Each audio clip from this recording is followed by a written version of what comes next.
Hello and welcome to Somerset News Network. When we live together, like a game of football, or a game of cricket, or hockey, or any game, to make the game fair for both people or both sides, we have a set of rules. In life, the rules of life go back to the Bible. Moses was given 10 commandments by God. Some of them were basic, common sense laws. Thou shalt not murder. Thou shalt not covet thy neighbour's wife. Shalt steal. They should honour your mother and father, your elders. Respect others. Thou shalt not bear false witness is one I remember. And then when you go through our history, our rights were written down in law. 1215 we had the Magna Carta. 1689 we had the Bill of Rights. That took the power from the crown, the king. James II ruled by the divine right of kings. What he said went. Dictator, if you like. So the Bill of Rights stripped him of that and put that power within the House of Lords and House of Commons in Parliament. It also gave us free speech, which I keep talking about. It made ecclesiastical courts illegal because James II had set up church courts. And they made that illegal. They made a standing army illegal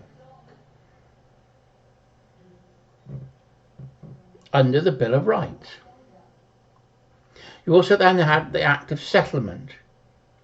The Act of Settlement put the crown in the hands of William and Mary. And at the end of it, it says the laws of England are the birthright of the people. That's our common law. Now, today, we still have Acts of Parliament, but I believe they're being manipulated to have a go at people that say things against the government. And the courts are standing up for it. The judges and the lawyers should be standing up for the rights of the people against the tyranny of a government.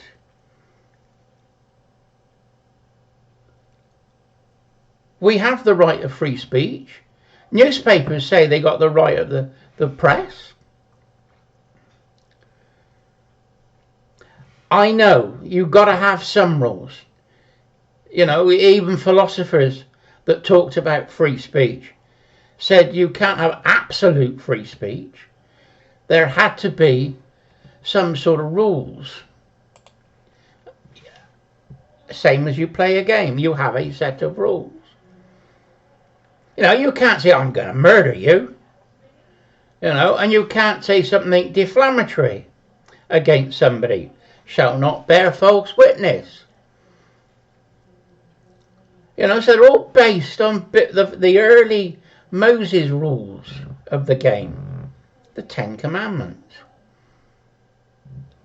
Today, we find that people are putting a Facebook post on, copy and share it from somebody else, and they're doing time in jail. Who posted it originally? And why aren't they in jail?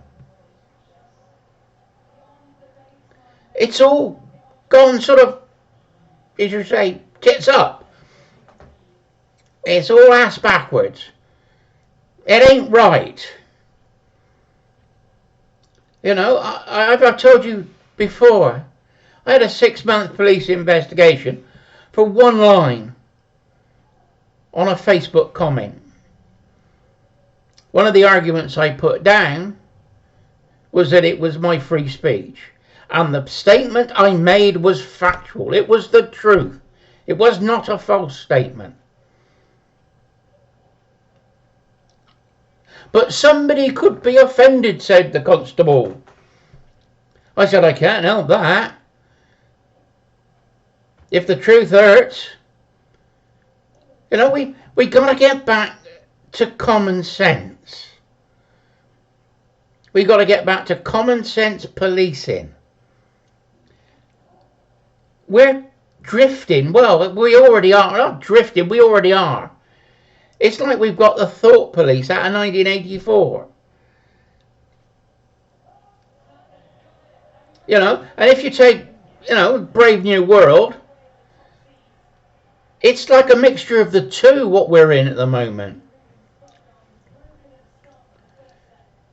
When I was being interviewed by the police, I sort of went back on my chair and said, are you sure this isn't 1984?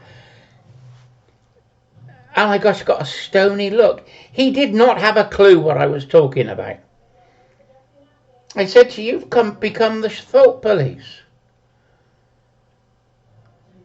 Yeah, but somebody might have been offended. Caused them stress. Well, if you say something that's true, you can't stop somebody being offended or taking stress from it. Because what will happen in the end is if you say to a politician, I don't like your policy, he can then turn around and say, I'm offended. I'm hurt. You know, and then you find yourself up in court and then fined or imprisoned. This is what we fought for years in our history. It's for rights and freedoms. Now, my way of thinking is we've got Hyde Park and we've got Speaker's Corner. I think Speaker's Corner actually diminished free speech because it took it out of London, because there was people speaking and people writing pamphlets that the government didn't like. So they put free speech in a little area in the corner of a park. I wouldn't get rid of it, but I think everybody should understand that we've all got that common law right, and the courts should be upholding it, and the police should not be policing it. There's a list of about 9 items in Peel's policing. And at the moment, our police, with this 2-step police force, is breaking about 4 of them to start with. The police only govern with our consent. You know, if we don't trust the police, and I've got to admit, I don't at the moment, I always looked up to the policeman. When I was a little lad, I mean, I must have been 7, 8, 9, something like that. We had a copper that used to, Sergeant Genge his name was, lived in the police house. And he used to ride his push bike from Nelsey to Clevedon. We used to be waiting for the bus and he'd come along. He'd have a chat. He had a Royal Medals where he was in the army during the war. Nicest guy you could ever wish to meet. You know, I've always respected the police. You know, they've got a horrible job to do. They got to come against drug dealers, thieves, murderers. It's not a nice job. But then they turn around and have a go at us for exercising our common law right of free speech. And they lose our trust. What happens now if I see a crime? I'm not going to bother to phone the police. I don't trust them. If the police ask me to help them in a crime, why should I? You know, a lot of people see the police as the enemy. They shouldn't be. They're civilians in uniform. They become a paramilitary organisation.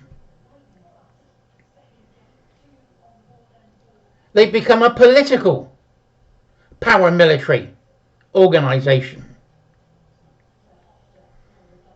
We have to very quickly sort the police force out. They have to work within the rules of the game.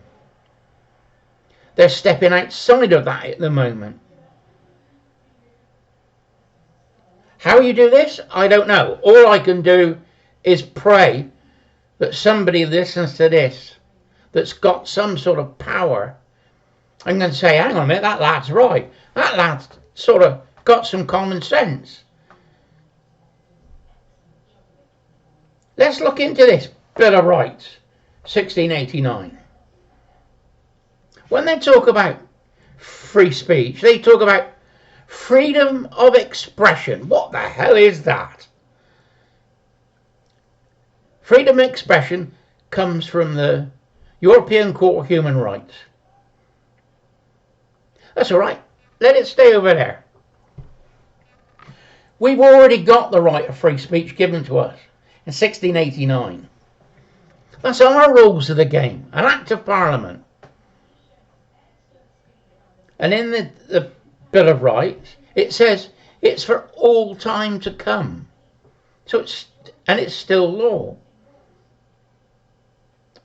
I wrote to the Speaker, Betty Boothroyd, when she was Speaker, and I asked her a question.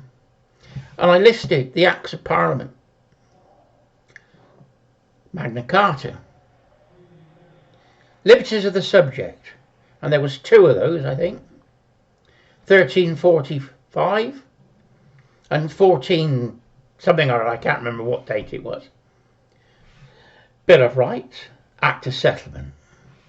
I said, are they current Acts of Parliament and still in force? She wrote back and said, yes. That's all I needed. I know now that I'm talking the truth. We have the rules of the game. It's within Acts of Parliament. It's within our common law. Although we have free speech, like I said earlier, there has to be, limits. You can't go over the top. But the police should be upholding that. Because somebody is of a different sexual orientation than me, I don't hate them. If I speak against their policy, I don't hate them. I just think, for instance, that promoting transgenderism and homosexuality to kids under 11 at least, I'd like it under 18, but I don't think I'd get away with that. Kids are too young to understand it. I was a youth worker for 10 years. I did youth counselling. I was working in the evenings and weekends. And you watch the kids grow up and they pair up and meet boyfriends and girlfriends and all the rest of it.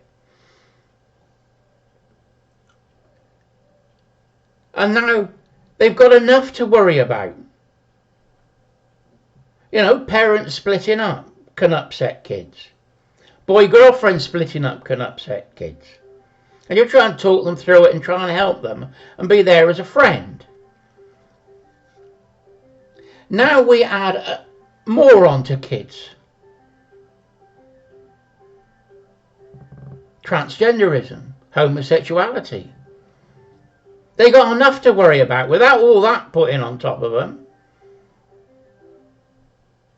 I think that should be taken out of the rules of the game. They call it DEI. That should be scrapped. You know, let's get back to common sense and the laws of the games that laws of the game that we know work. All this woke policy that's coming in is not doing people any good. All it's doing is causing division. Anyway, I've said enough. I'm going round in circles now. All I'm saying is we have our rights. We have the rules of the game. And our politicians and our police force should uphold that. They take the oath to uphold it. And they shouldn't be bowing down to political activists. Anyway, Ian, Somerset News Network, signing off.